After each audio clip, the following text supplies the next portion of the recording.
this. I was just gonna record it, but um, yeah, fuck it. Let's do it live. Let's do live idea supply chain, building public university, public reveal.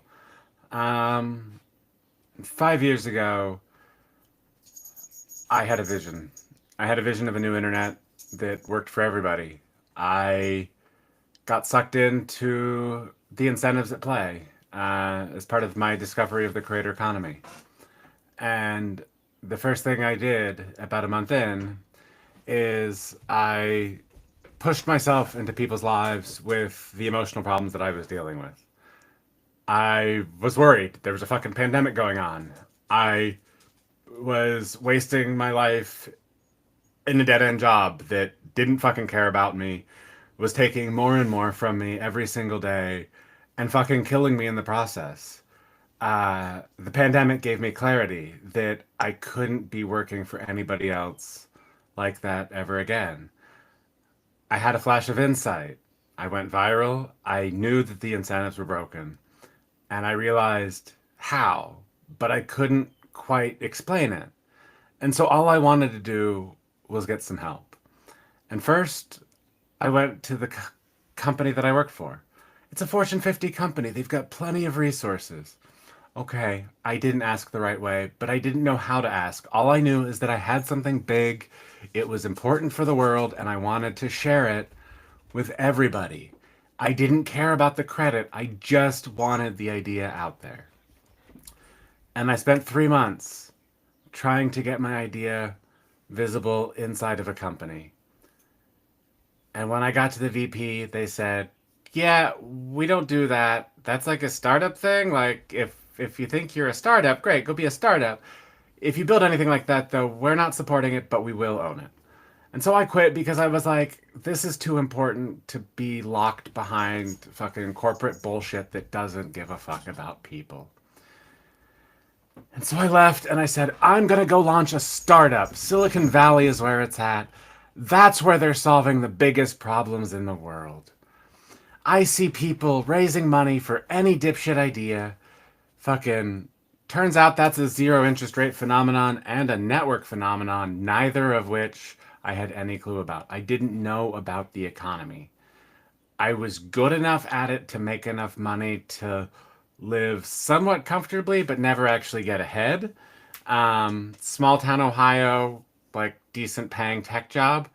It allowed me to keep my wife as a stay-at-home mom to like give our kids a lot of really cool opportunities, and that has paid off immensely for them, and I'm so proud of my kids now. But I realized that like I could do more, and so I went the startup route and I found investor after investor after investor. And I was like, I've got this great, huge, brilliant idea. I just don't understand the business side of it. I need some help figuring that out. And basically, all the investors were like, haha, okay, thanks, bye. Because investors fucking suck at their job. And I'm going to be proving that as part of this new internet model. They don't understand the mimetic nature of human value. And this was the first paper that really started to unlock things for me. And basically, so if we kind of examine the idea supply chain here of the mimetic foundation of human value, what I was doing is I was trying to understand what people value and what sets the prices of the economy. And what I realized is it's all of the expectations and like setting these so-called like market prices based on everybody's collective belief of like what a role is worth. Now, there's a trick here that people don't realize, and that's that in the age of AI, and actually um, the digital age entirely, is all completely predictable, which is totally cool. And this is something I realized when I first heard of the book The Sovereign Individual. And this book was, I believe, written in the 90s. I want to say the version I had was like an edition that was updated in 99, maybe. Um, but anyway, basically, the author ended up outlining all sorts of shit that would end up being quite true. Most notably, kind of the need for Bitcoin And basically, he did everything but call it Bitcoin. But looking back on it, you can say, oh, yeah, that's Bitcoin that he was talking about. And this is one of the tricks with the future. When you start talking about the future, you don't have the words to describe it fully because it's not here yet. Words are created when we have this shared experience of something that we can transmit. And this is the memetics of it. And so we need these ideas that are shareable. And so with the memetic foundation of human value, I realized that value comes down to two things in this economy right now. It comes down to what you know and like what you know how to do, and who knows that you can do it. Now, here's my biggest problem. I've been at the edge of the future in breakthrough technology and like thinking because I've been doing it alone because I don't have anyone around me to help. And I keep having friends help me out here and there, but I can't afford to pay them because I thought that Silicon Valley would eventually come through. And then I saw the flux capacitor program from 1517, and it spoke to me. And I was like, yes, finally a program that sees me. I've been talking with Danielle Strockman. I think she is absolutely wonderful. She's an incredible investor. Probably like their firm is the best one out there. And they're still wrong. Um, I ended up getting denied after submitting a video about wanting to make a time machine and talking about the fact that, um, I really felt like Flux was the place for me because it was the place that I could be comfortable expressing that. And then actually, because I recorded this in a single take, because that's just what I do, I don't like wasting time with multiple takes, so I got really good at one. Um, I ended up writing later on in the application that I was like, I said that Flux was the only place that would let me say that I can build a time machine and feel comfortable with that. And I said, that's actually not true. I said, I realized that I can just say that and own that. And that's totally something that is me blocking myself by like thinking there are rules in place. Because guess what? Back in 2020, I basically said, I want to build a time machine. I see some really cool stuff around time. I'm a time traveler. And basically, everyone on Twitter was like, whoa, whoa, whoa, slow the fuck down, crazy asshole. Like, what the fuck is going on? And of course, I had just quit my job and desperately needed money. And so I was like, well, they're the ones with money. I guess they know what they're doing. So, okay, I'll do what they say. And you know that that first startup ended up failing after about 7 months with an approximate revenue of I think $0. Um, I had a co-founder from India that I didn't understand how to talk to because I didn't understand how to talk to people. Whoa, co-founder relationships are really fucking difficult. I have speed ran quite a few of those. Um, and yeah, so it really is about what people value in their networks. And so that was the first piece of it. The second piece of the puzzle for me was the concept of network relativity. And this is the idea that information travels at different speeds in different networks, depending on the network's ability to validate that information and use it in future processes. And so, if we think about this in human terms, we can actually look at the education system to see how this is a fucked up process. We tell people they need to go to college in order to get a job. Now, the job doesn't actually have any bearing on the degree you get. The degree itself is simply the indicator that you can work hard on something for 4 years and like accomplish something meaningful, basically. Um, that is a bullshit signal because the internet is here. And so, as people are learning faster, and guess who learns the fastest? People who don't have any money to go do anything else. I have been sitting behind a screen for 5 years because I can't really afford to do much. After I shut down my first startup, I did end up joining Copy AI as like the fourth engineer and employee number 15 or so.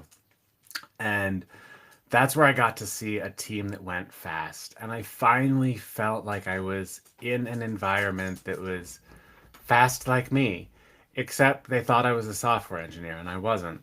I used to be a software engineer, but unfortunately, my time at Cardinal Health, and really every place before that, it's not a fault of Cardinal Health. It's just the processes that we create burned me out and basically tried to kill me by shoving me in a slow lane in life. I don't do slow. All through school, I was always wanting to be the first one done with tests. I always wanted to know the most so I could accomplish things the fastest. That's always been my goal. So I don't try to learn the minimum amount possible at perfect levels. I learn way more than I need to know and basically like figure out how to fit those things in at the exact moment I need them. As it turns out, this is a great algorithm when you're using network relativity to model things because you're able to um, validate the important things when you need to validate them, um, but not until then. And you can actually do some really cool things with network design, as it turns out, so that we don't have this situation like on Twitter right now, where you've got this real time view of the world that is completely fucking people's brains over because they are people in all sorts of different timelines being exposed to all sorts of timelines of other people that they have no understanding of how they got there or anything that went into it. And so basically, the entire internet has collapsed onto a um, complete, like, now, the singularity, if you will. So the idea of the singularity is basically like there's no way to be able to predict the future because there's so much happening at once. There's no possible way to understand it. Now, here's the trick. We've actually always been in a singularity because there is no possible way for one person to understand everything that's going on. And I know this because I've tried, and I've actually come really fucking close to having, I'll say at least the best understanding of what's going on because I can model it. I don't actually need to know what the information about the world is at a specific point in time. I want to look at the trends of are the like is this getting more accurate over time? Is it getting faster over time? And where is all the value accruing in this network? And so once I had the network dynamics modeled, that really led the piece, or that laid the groundwork for me being able to figure out the final piece. And this is something that has bugged me. And if you go back, I've talked about crypto a few times on this channel. And I never really got into crypto because it was broken. And I couldn't figure out why. And so if we go back to 2020 for a second, when I was thinking about the new internet, I basically came up with what was also being designed as Web3. But I was like, okay, there's one key difference here that I looked at versus other people. And that's that, like, everybody needs to be able to have ownership over their own data so that they know how to best use it to make a decision. And there's a way to make that valuable to the economy if we restructure the database to basically capture change as close to the point of it happening as possible.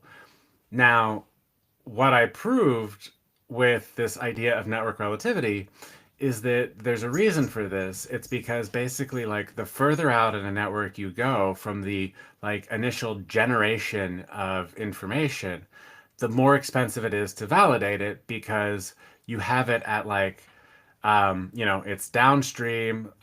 Typically, there's a lag in processing. Then you need to figure out how to validate that in terms of like the original context.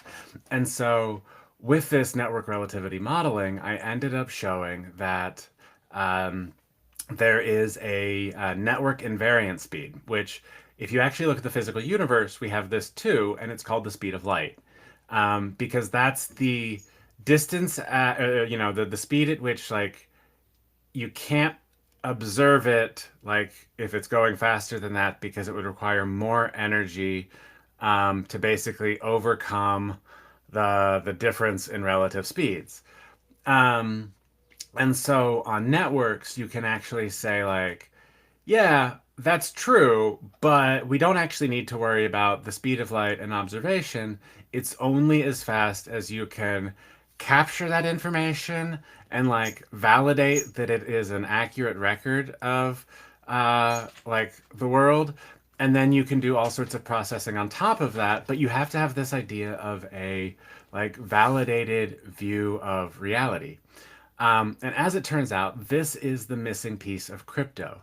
So with crypto, we typically generate entropy with random number functions, and we do these like really detailed, big mathematical calculations that basically is incentivizing everybody to build bigger and bigger machines to do bit harder and harder math problems faster and faster, so that you beat everybody else and claim the rewards.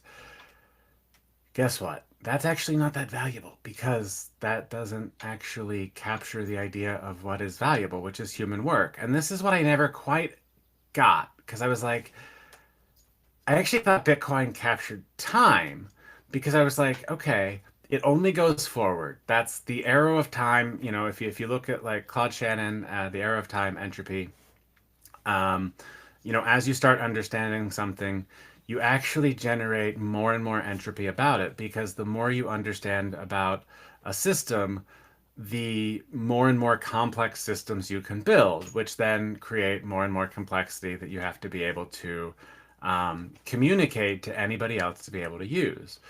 And so, what's really interesting is you can actually trace all of this through my online history because for 5 years I've been building in public because I stood at a crossroads when I initially figured this out.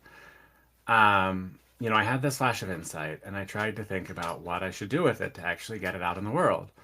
And the first option I had was to go get a PhD in quantum computing because that's what I was trying to basically model these like quantum computing processes. And I was like, I could have a quantum computer and be able to figure out how to like crunch all of these numbers and everything.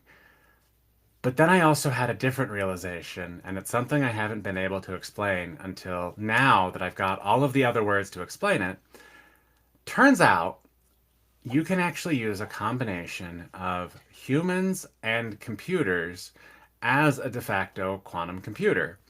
Um, and what I figured out and how to do this is basically using Twitter as a really, really noisy quantum computer.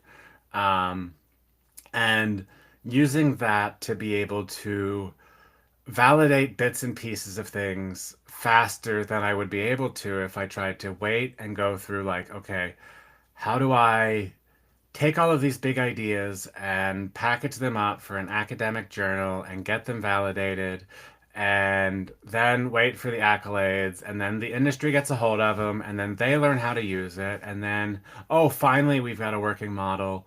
Um, and so like I looked at it and I was like, the academic model takes way too fucking long for me. Like I am trying to catch up on life. I have been trapped in the same house that I moved into right out of college because I had a kid on the way, uh, a computer science degree, and no job. And I sat behind the eight ball because I couldn't find a job for like 6 months after I graduated, which was 3 months after my kid was born. And so for the first 3 months of my first son's life, I felt like a piece of shit because I couldn't even get hired at Best Buy because I had a computer science degree and I was like, I have a kid. I need to figure this out.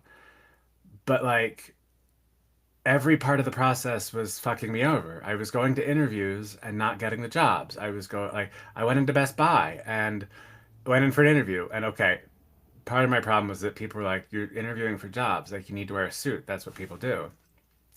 This is an example of memetics in action. My family isn't in tech. My dad is a veterinarian who has his vet clinic that he's worked at for years. My mom has been at a nonprofit and, retired recently. Nobody in my family understood tech, and so they were giving me advice for a world that they didn't understand. And that had weird effects, like when I was interviewing for jobs wearing a suit, like at Best Buy. And I walk into Best Buy and I ask for the manager. And no shit, the person I was talking to thought I was like an attorney that was serving their lawyer papers. Because people don't show up for a job interview at Best Buy in a suit.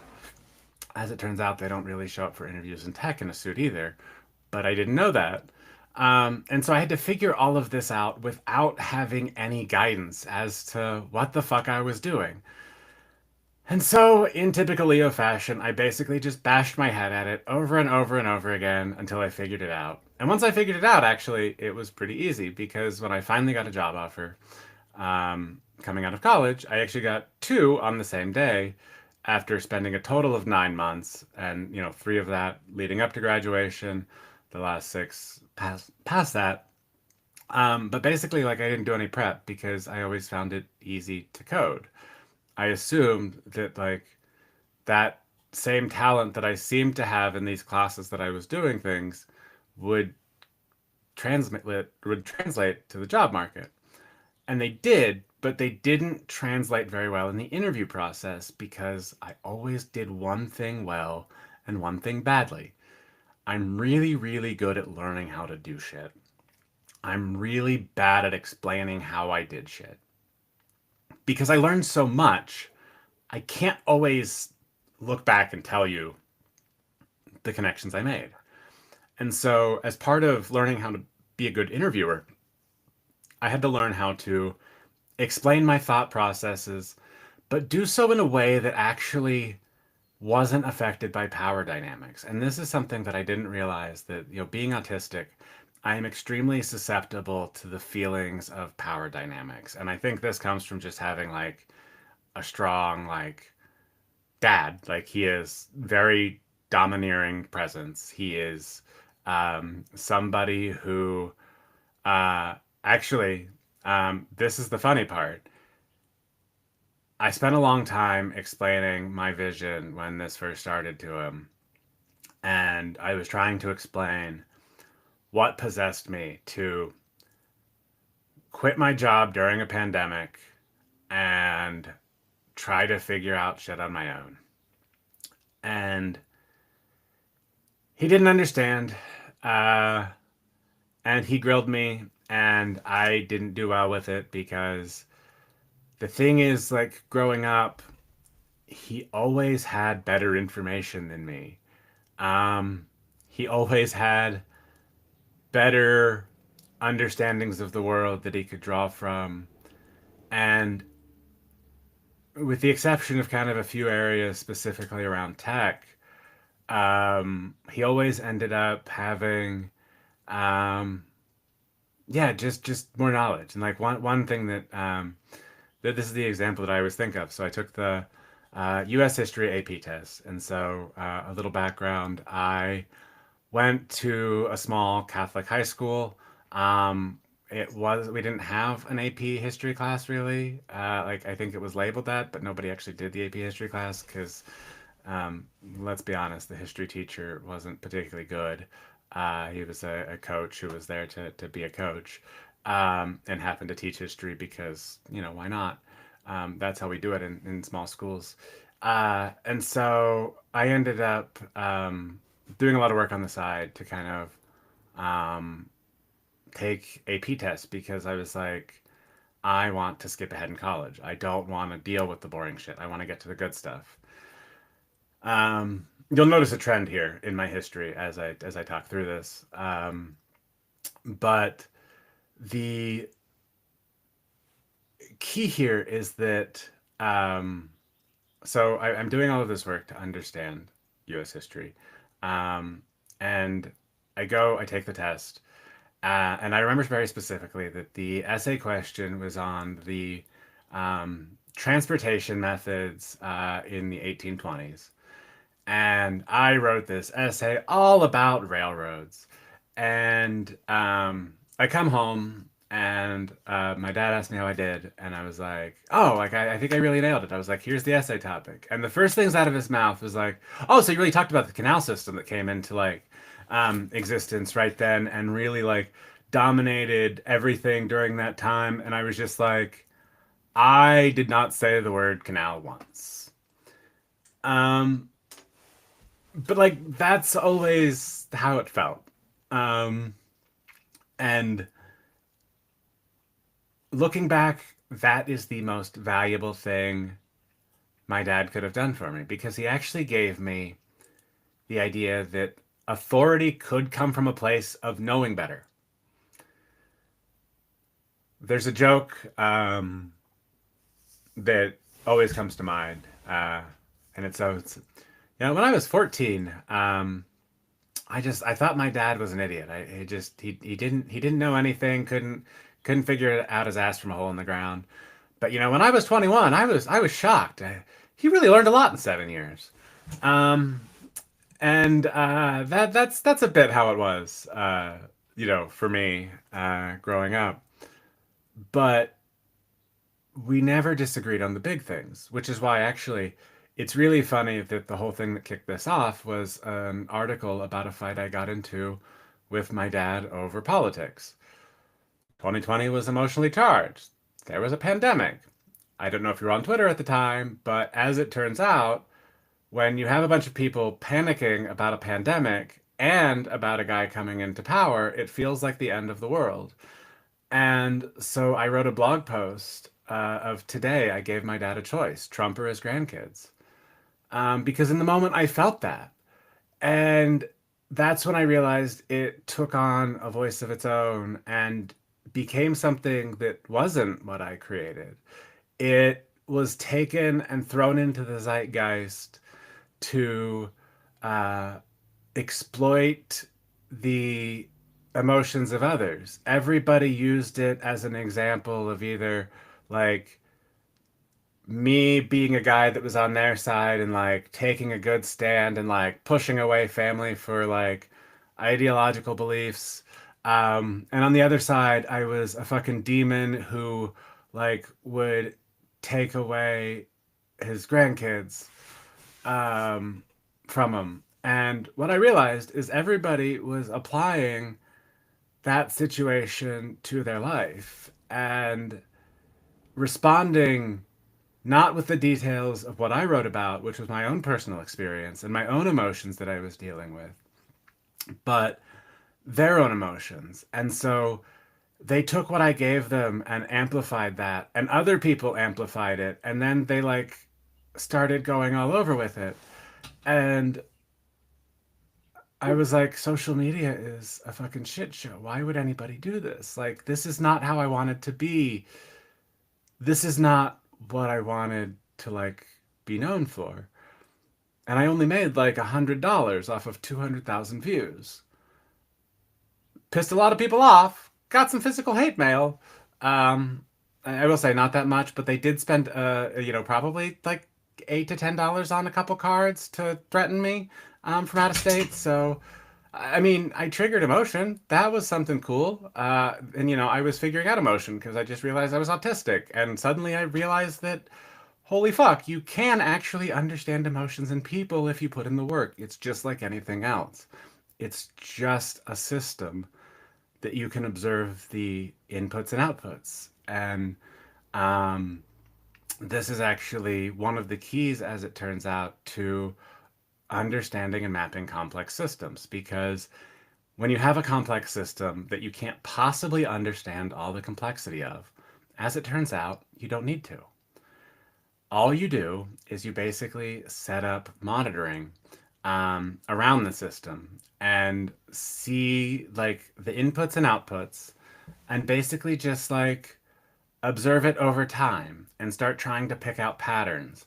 And as you start to collect this data about a complex system over time, you basically create like an inverse mold of how that system appears in the world. And if you know anything about like software architecture and like API design, one of the things that you can do is basically have a second system that can plug into the API of the first system and then start taking over more and more functionality. And so you have this as you migrate legacy systems typically. And actually, that was one of the things that I always enjoyed about the early days of engineering. One of my favorite projects was one where I had to basically single-handedly modernize a legacy system. And I was able to go through it and point at the various technologies that were trending throughout the evolution of this like service, because there were like specific layers of this architecture that were done in ways that were no longer used. Um, and so it was actually funny. I was talking to a friend of mine who ended up recruiting me away from that place a couple years later, about the feeling like an archaeologist, a software archaeologist, because it was so cool to see like how engineers before me did this. And so, this was 2011, 2012, 2013-ish, maybe into like, yeah, so I was there until about 2015, 2016, I think, at that particular job before um, realizing that I needed to move to make more money because I couldn't move up quickly enough. Every time I wanted to move quickly, I was blocked. Even when I was doing a great job and people loved me, um, one of the comments that stood out initially, and this is so, young buck, fresh out of college, comes into this team where it's a bunch of people who have been at this place for 20, 30, 40 years. Like the first place I worked out of college had insane retention because it was a great place to work and it had great people. So OCLC, Online Computer Library Center, uh, owners of the Dewey Decimal System, absolutely amazing people, but it was a nonprofit that um, wasn't willing to pay market rates. And so I was able to, like, so I started off with a salary of like, I think it was 60,000 maybe when I started. And I was able to get up to about, I think 80,000 after 5 years. Uh, But the coolest part of that, I think, experience was when I got to go over and work in our Sheffield, England office for like 3 weeks to create a new team. Um, that was the first time I'd gotten to spend a long time in a foreign country, and really kind of be on my own a bit.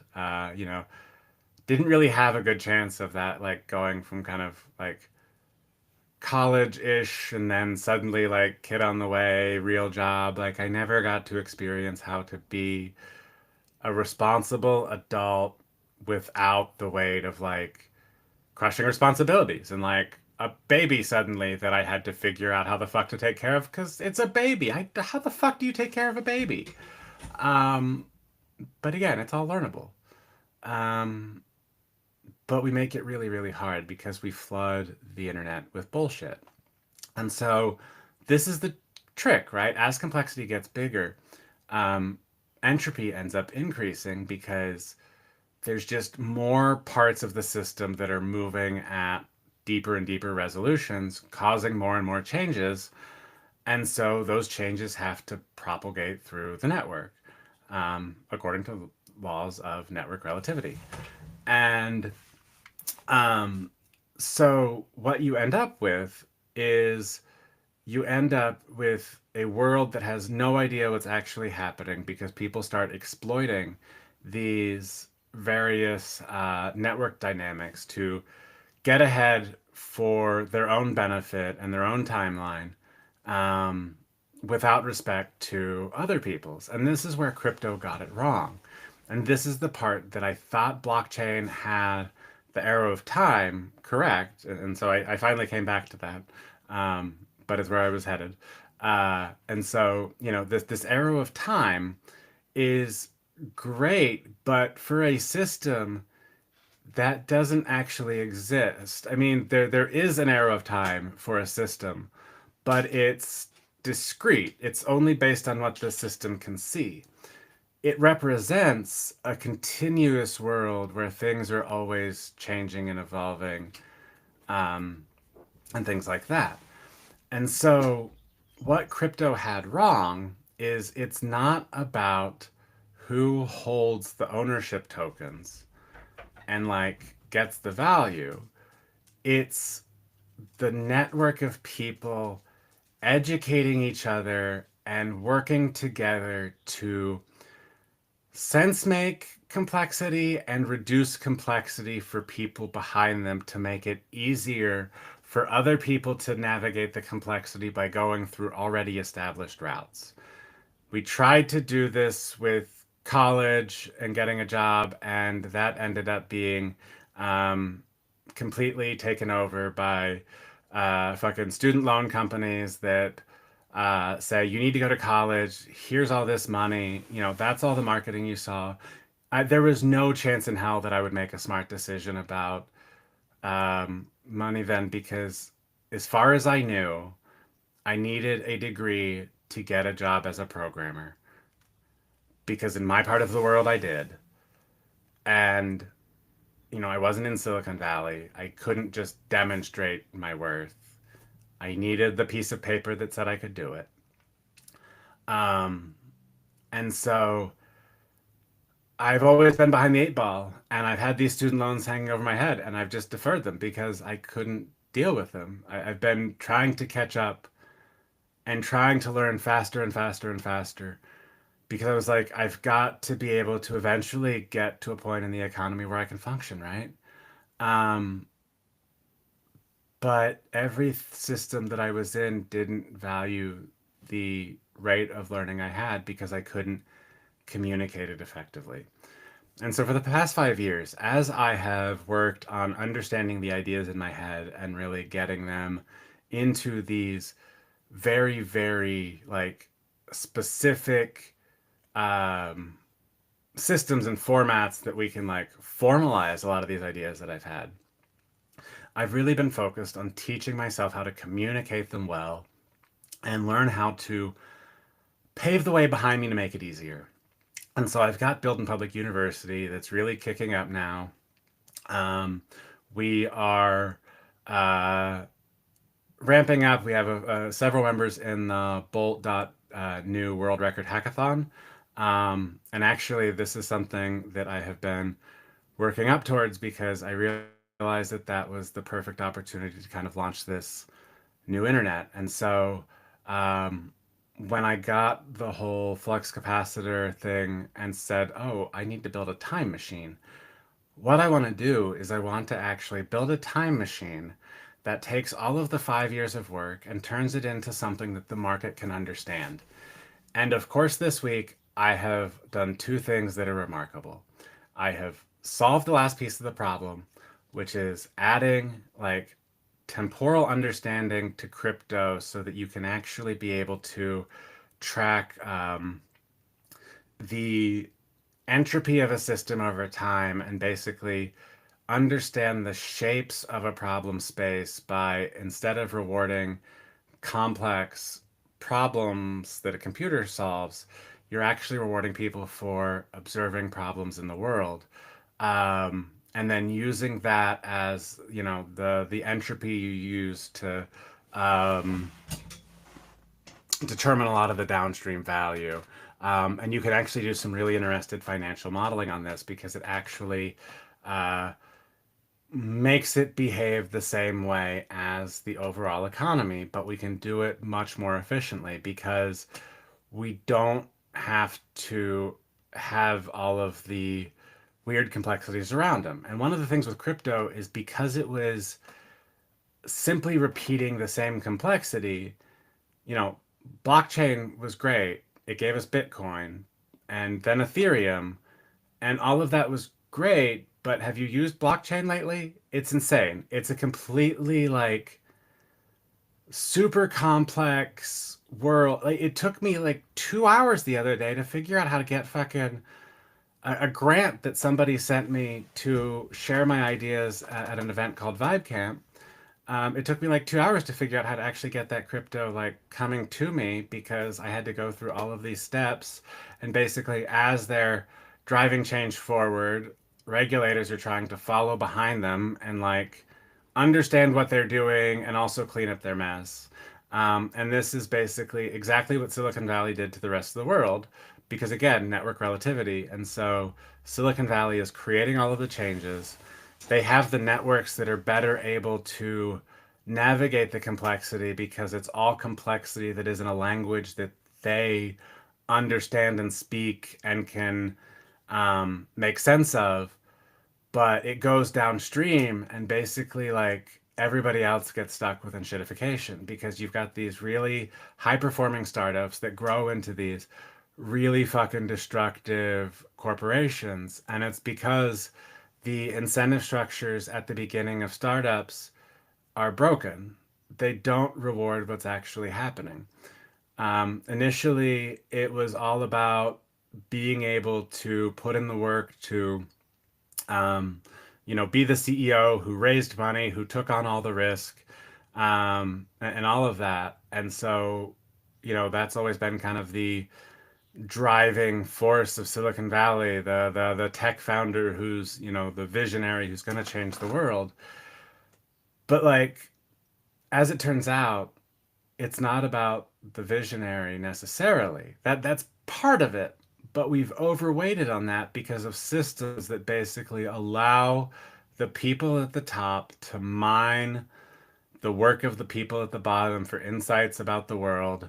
And basically, the time of the people at the top in that system is worth more than the time of the people at the bottom because there's not the same way to effectively turn better learning at the bottom into elevation in the system, better earnings, things like that.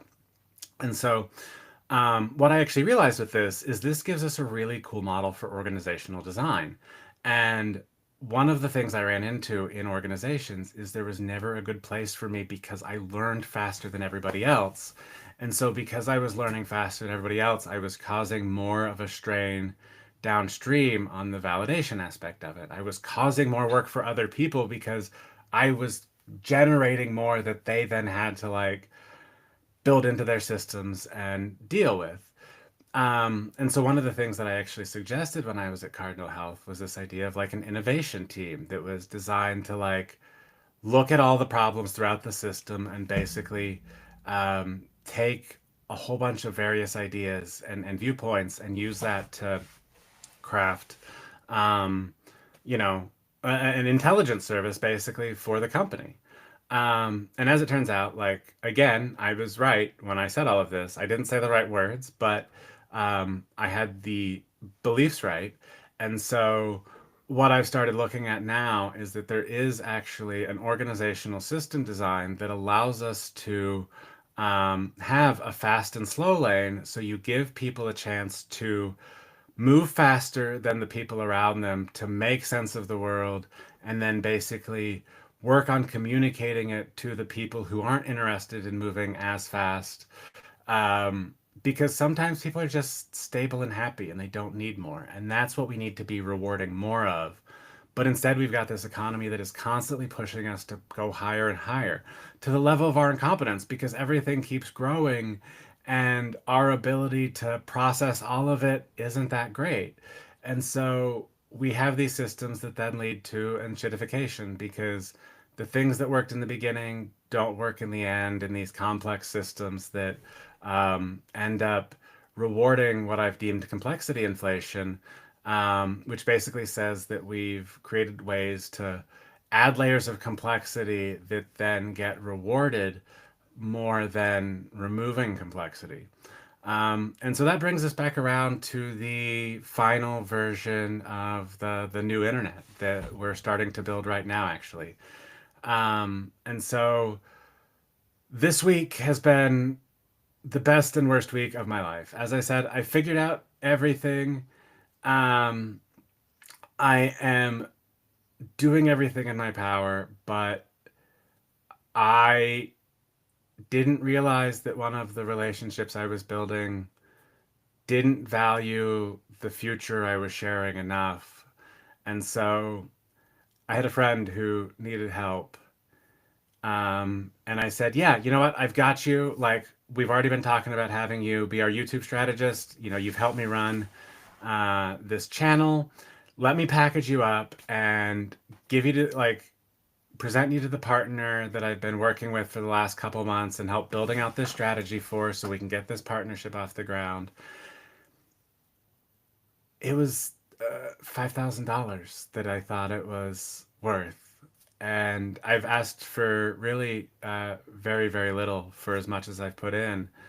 Um, and when I did that, I was completely rebuked for thinking that that was how it was supposed to be done, and I wasn't following the plan. And so I did what I typically did, and I tried to prove that I understood more about the situation than I was able to communicate because I was in a situation where a friend needed help immediately, and I said, I can do that, only to find out that I couldn't. Um, and as I was trying to like go through and figure that out after being told no, that's when I had that last breakthrough around crypto because I was like, it's a way to get insights about the world around us in meaningful ways. And so I tried to present that, and basically, I was told that I needed to slow down and take time away from like Twitter and social media because I just wasn't being right, I guess. And at first, I apologized because I was in an emotional state. I had a friend who needed help, and then I thought I could help him, and I said I could, and then I couldn't. I'm pretty sure that's called being fucking human. And I've been trying to learn how to be human again because being autistic, I got really good at trying to be a robot. And so for the past 5 years, I've been trying to learn somewhat how to be human a bit and understand emotions. And when I realized that, I was like, wait a minute, my time, like, this is an example of what I'm calling time violence. I have put in a lot of work in the past to understand what the future is bringing. And every time I've gotten into a situation where I try to be able to capitalize on that future value, I end up losing out on any of it because people don't understand what I'm trying to tell them about the future that is coming because they can't see it. And so I am the exact example of the problem with the economy because I have better information about what's coming and I have no way to turn it into liquidity. And I've got 5 years of research that I had a breakthrough on. That literally my first thought when I realized it was like, I just won my first Nobel. When I started writing about these ideas 5 years ago, I said that I was going to be a billionaire by Christmas. I was, really trying to like shorten the timelines as much as possible. And I also said I would sweep the Nobel Prizes. But the reason for that was because I saw how the understanding of movement of information affected everything. Um, and it's insane that I have 5 years of research, all documented publicly, on these tech platforms, and they can't do anything to give me access to a way to turn that into liquidity to help a friend. And over this week, I have gained an appreciation for the like for the um, title wartime CEO. I always kind of made fun of that because I didn't quite get it. This week, when I had a friend in need and I couldn't help, I have been trying to move the fucking earth. I have done more this week than I've done in my life. And in fact, probably more than most people ever have done in their lives. I'd actually be really surprised if there's a week that has been more impactful in terms of the connections being made and the information being shared. Because I'm setting up the infrastructure to make the internet actually work. Because Silicon Valley is broken, but everybody thinks that Silicon Valley is doing it right because they're making the most money. But it's rigged against you.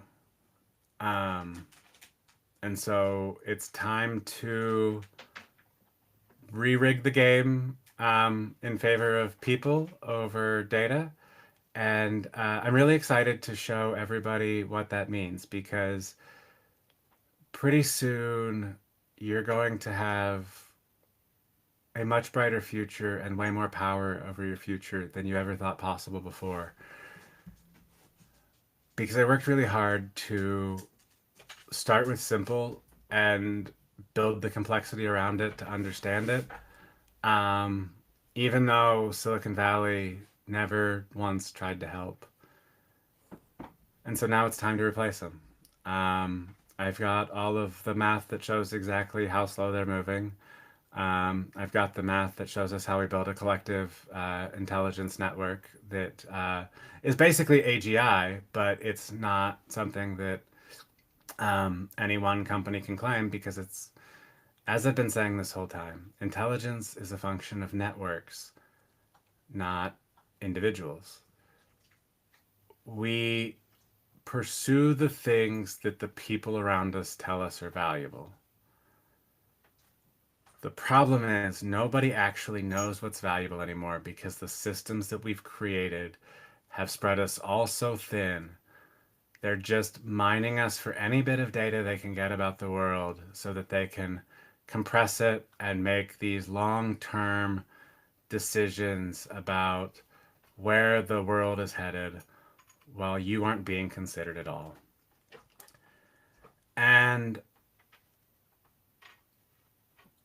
it's absolutely insane to me that I can't seem to come up with $5,000 for a friend who needs it, but I can architect the downfall of Silicon Valley. Um, and so we're going to do it together. And we're going to do it together with something I am calling Tickets to the Future. And so let's take a look here. And so this is a future I created. This is one where I saw myself. Oh, forgot the way there, granola. Okay, there we go. So I basically asked it to create a vision of me winning the Bolt.new hackathon um, to help out my friend up for the challenge. And so what I have is I have this app here that allows you to generate a future and then share that future. Because I'm selling tickets to the future where I replace Silicon Valley, and the future where everybody has a future, not just the ones who can keep up with the state of the art everywhere so that whatever fucking little, tech bro that decides he's going to fucking rule the earth and go through YC and all of this. Basically, what we're doing is those 7-year plans, they're not going to work. Silicon Valley is about to have to completely restructure its entire way of thinking because they're ahead of the game, but in the wrong direction. So instead of chasing them in the wrong direction, we're actually just going to shift the future of the world toward one that actually works for people, not just Silicon Valley. Okay. And so what I want you to do, um, what what we're going to do is we're going to showcase a new model. And so it's a trust-based model. And actually, like, I'm basing this on like some of the farmers that I see around here in rural Ohio, where it's a box they put up where they just put produce out and say, "Hey, here's how much things are, like, put the money in the box." Because it's easier to trust people like when you can, because then it's like you don't have to have somebody there watching and guarding and everything all the time. When you actually give people the ability to make money easily, we don't all need to guard our money because it's all money that's coming in and going out. It's not something that stays placed and gets hoarded and is easy to steal. We're making sense about the world around us. We need to like use liquidity to actually expose what's happening in the world, in the market, to expose these market inefficiencies. And so what I'm trying to do here is basically show this human-friendly validation loop. And so what I do is I ask you to send $1 via PayPal uh, directly to my friend who needs it. And once you do that, you then say log your ticket. And so in this case, I want to see a future um, where everyone is able to make a comfortable living and also have the time and energy to improve their communities. And so, you know, one of the things here, and so as this is loading, you can actually enter your email too. And I haven't set it up this way yet, but later on today, if you enter your email, you'll get a link to the future generated because it does take a couple minutes. I tried to pull this together basically overnight last night. Um, and yeah, it's a way to help people dream about what the future holds. And I have been trying to get this drummed up, and I have people sharing information about it. Um, but it would be great if some of the tech gods can help me here. And so here is our vision of the future. And so it tells us that in 2045, we see these vibrant communities. It ignited in 2031. And so actually, all of this is going to be faster. But, even AI doesn't understand how long it's going to take to implement these changes because it's really fast, actually, when we know what changes need to be made. Um, I've told people that there's just a patch that needs to be made in the economy, and this is it. Because it allows us to actually see what's happening as it's happening, not see what's happening as a compressed version of the past reported by people who didn't understand what they were looking at. Um, 5 years ago, I gave up on a quantum computing PhD because I was like, I'll just share what I'm doing in public. Um, and as it turns out, the whole trying to do that while building authority while also trying to turn it into a sustainable business because I was constantly going back and forth between startup and creator businesses because I wanted to be a startup founder. I wanted to be part of Silicon Valley. It's been a dream of mine. And for 5 years, they've shut me out. And even like when I joined the Silicon Valley-ish startup, they fired me because I wanted to work on quantum economics because I thought we were trying to make the world like give the world democratized access to entrepreneurship, which is what I was trying to do. But the company wanted me to do that by writing React components for an enterprise SaaS platform. And I don't want to do that. That is soul sucking work again. And now that I see that, like, it was the best job that I'd ever worked in terms of the network of people and the speed of learning, but I was still blocked in the same ways. I couldn't go fast in the direction that I wanted to because that's not what other people thought was valuable. They didn't see the future that I see because I understand the systems that I'm looking at better than they do. And again, I'm just going to prove it now because I'm tired of fighting to make a living while telling everybody that they're doing the wrong thing in the wrong direction. And so I've started just helping everybody who's not them. I'm currently building out an agency, actually with my friend who's helping with this YouTube channel because it's time to start giving, um, people a choice outside of academia and corporate for people who want to do knowledge work in meaningful ways, but not play algorithm games. To build a body of work in public that is trusted and valued and rewarded by the market. Um, and so, if what I'm saying speaks to you, um, let me know, because there are so many people in this world who are not given the opportunity to actually flourish because a bunch of lesser people are holding them back.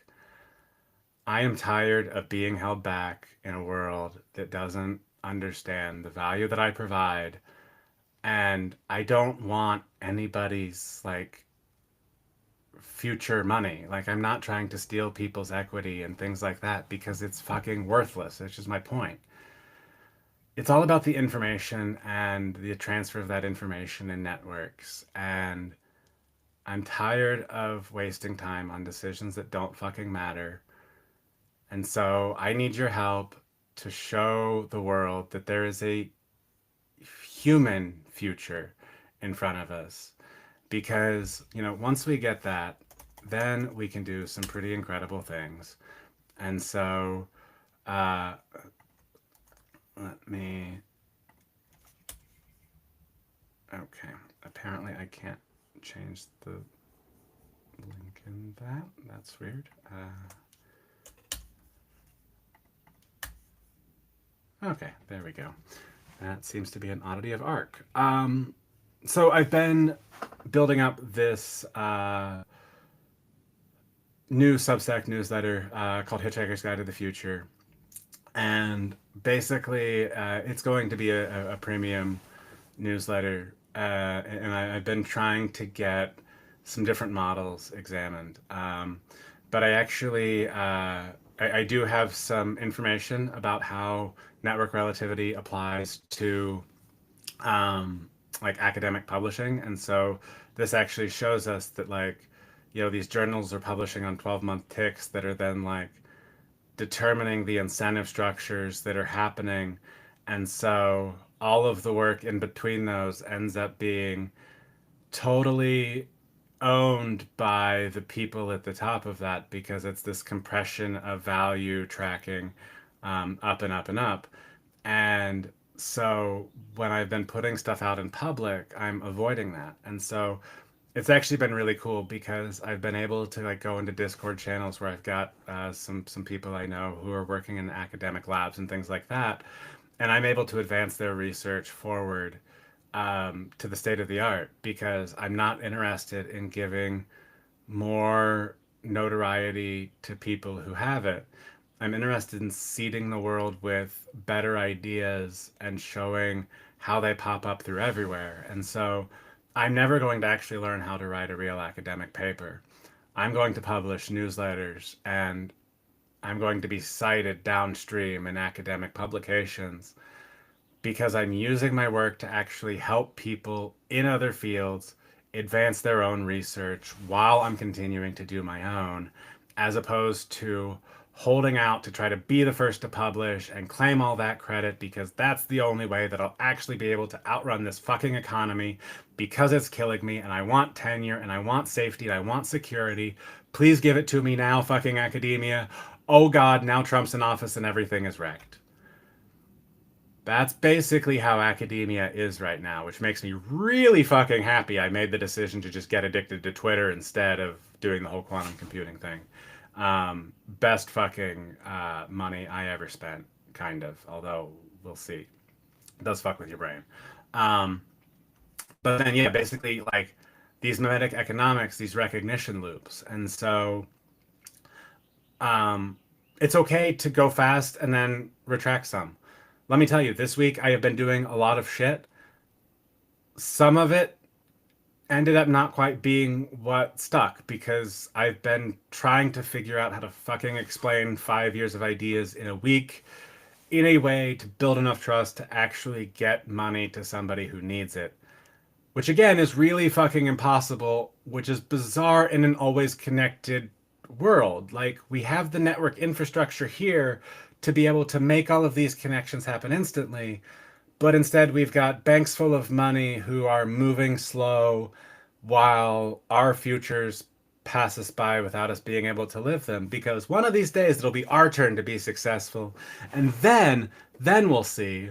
And this is the same problem that politics has, it's the same problem that tech has, and it's all fucking bullshit because it doesn't actually let talent come up the ranks. You need a scouting system to actually identify talent and train it up as quickly as you can. Fucking look at world class soccer academies.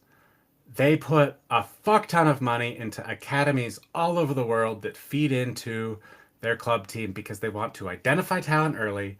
They want to get it into their system so that it is like their people are trained to be as effective in that system as possible, and you can evaluate them within your system. Um, and then sometimes they go on to another system and learn that. And so what you do is you actually get all of these snapshots of these players in these different systems. And, that allows other scouts to basically have more information about what a player does well, what they don't, how coachable they are, how they work in different systems. There's all of this information because there's this real time competition process of like, here's a fucking season that we have to be ready for. But we also have to be planning long term, short term. We've got salary caps. Depending on the league, I guess. But that's my Major League Soccer coming through.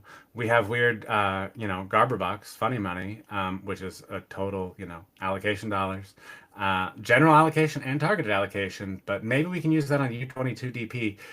MLS rules were fucking weird, and that was to just make everybody's head explode, especially the guy that I've been doing all of this for because he's British and a huge football fan. Um, and this would just blow his mind. But basically, yeah, so hypothesis to critique. The status quo takes 6 to 18 months. Um, I don't have these like notebooks and PRs in place yet. Instead, I've got projects in Claude that basically have all of the information and processing I've done. Um, I've been, again, dropping them in Discord and having people validate because like I can use my information to give people understanding about their own work, which is totally fucking cool because it's like they'll send me work and I'm like, "Oh, cool. Let me like fill that out based on what I know." And like I was able to generate a report in seconds that basically um, gave the researcher I was talking to a way to simulate the expected results of the experiment that they were running before they've finished getting the experiment implemented. So we actually get to do some like really, really, really cool, things with kind of this validation by like cross pollination of ideas and seeing whose work actually can like help each other's the most. And so I've got some things here of where I'm heading next. Um, I am actively trying. Oh, come on, scroll. I am actively, looking for collaborators and people who are interested in implementing some of these systems.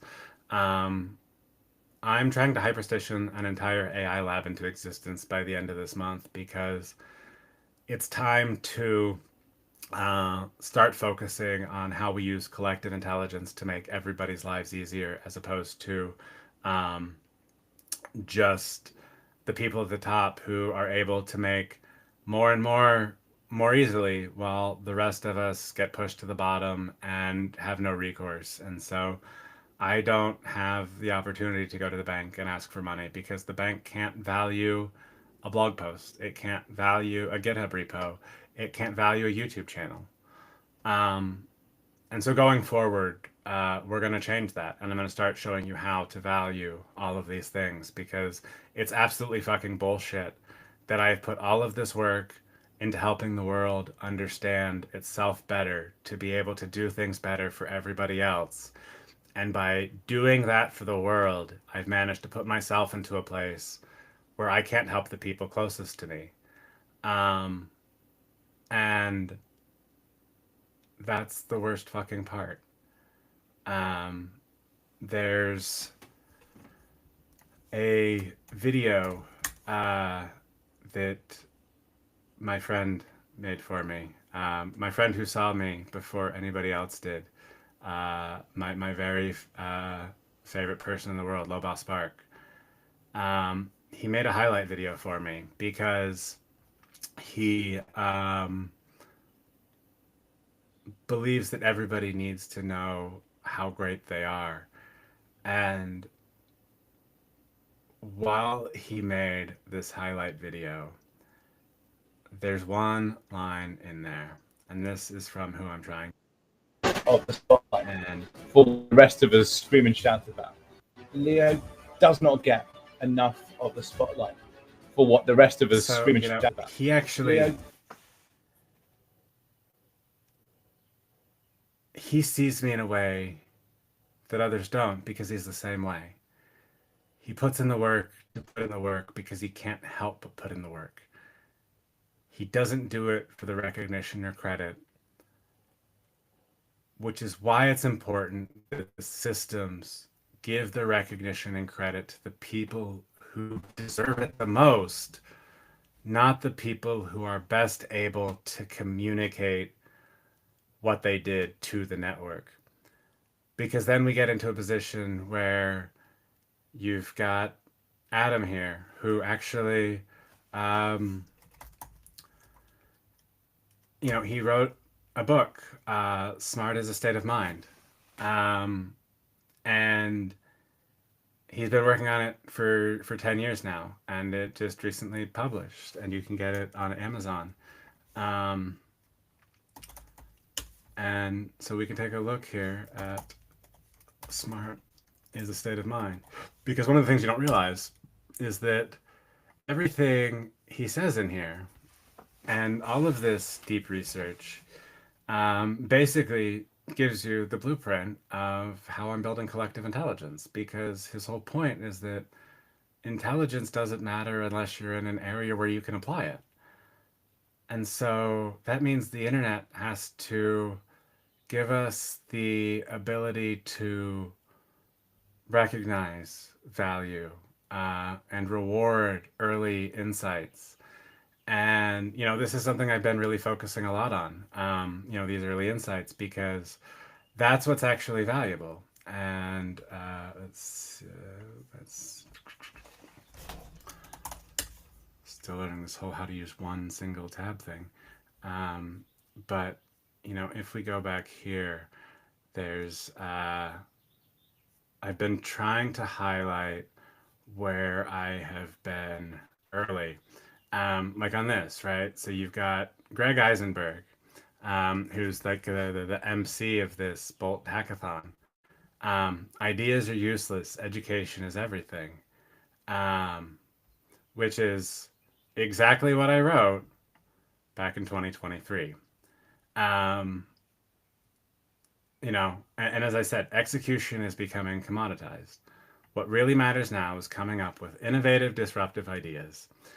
And what I've proven over the last 5 years is that it is really fucking difficult to get Silicon Valley to actually recognize an innovative, disruptive idea if it fucking bites them in the ass.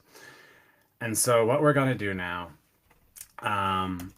this is what I am done with. And so if you can't tell, I'm getting a little bit pissed at how they do things. And so I'm just giving you the plan to out-accelerate them without their dipshit status games. And so, yeah, like it's not about how many server racks you have. It's about how well you understand what value people are creating and how well you're able to reflect that back to them, while also educating them about changes outside of what they're able to see. Um, Fuck deferring my plans. No more. I am not sitting around and waiting for equity. Not deciding to exercise my options on Copy AI stock was the fucking smartest thing I could have done. That 5K it would have cost me to like pay for that ended up giving me way more in that moment when I fucking needed it because I had no other help in the world than it would have with those stock options. I just don't get maybe status later from people in that world, but it doesn't matter because I'm outrunning them. They're going way too fucking slow, which is what I tried to tell them. Recognition first community. So Building Public University, that is what I am doing with Building Public University. I'm getting people to build in public, show work early.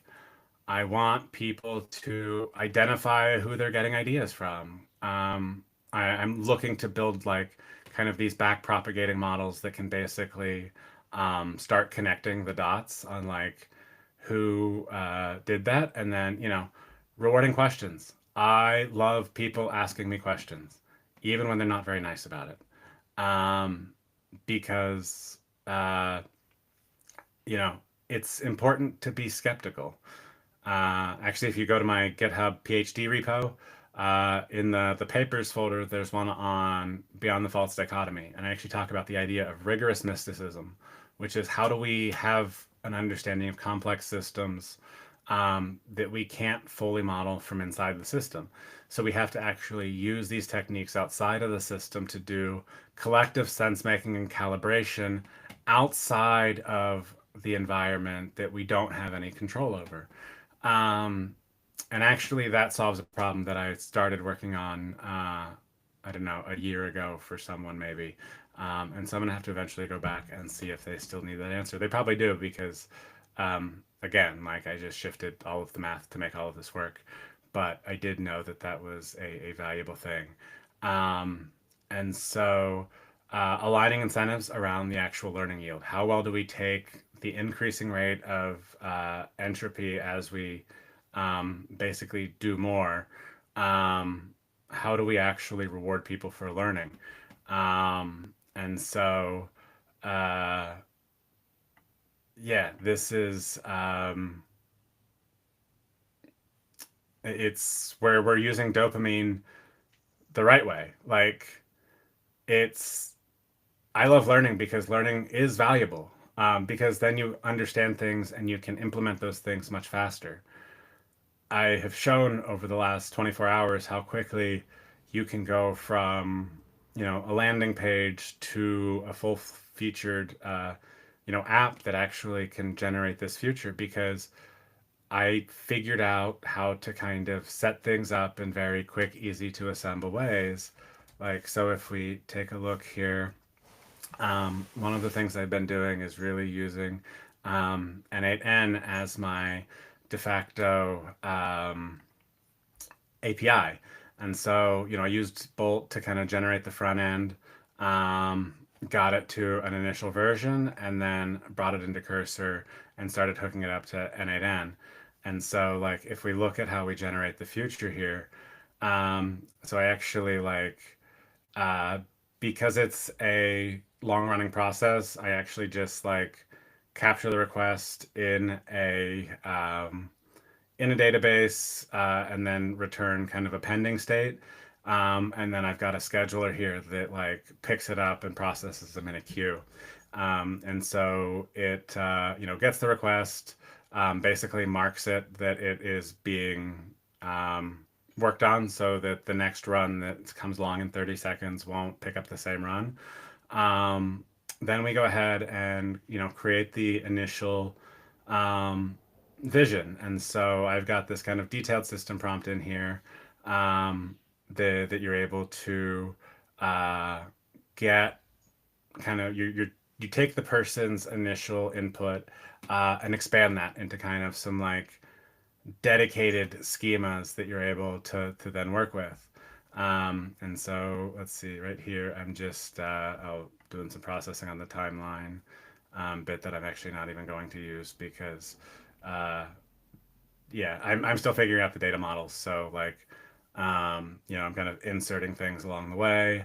And then this is the node to write the story, update it in Postgres, and then I actually generate a specific image prompt that is based on the story that was created. Then we generate the image, create a file name just based on like the timestamp, upload it to S3, and yeah, then go ahead and save it in Postgres, and then there's kind of the polling status on the app that ends up just checking and basically seeing every time if it's ready, and if it is, it then grabs the page, and it's kind of a permalink page for that ID that will be shareable for people. And so this has actually been a great way to rapidly prototype these flows.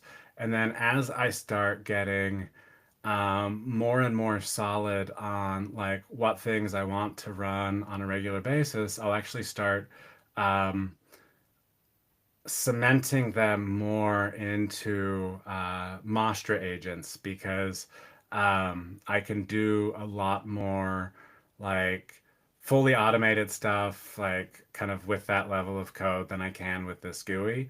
But what this does is this allows me to kind of basically work with the workflows visually, figure out what I want like these different processes to look like, and then after I'm done like modifying them in this like easy, rapid, quick change area, then I can start moving things behind the scenes, making them more complete and things like that.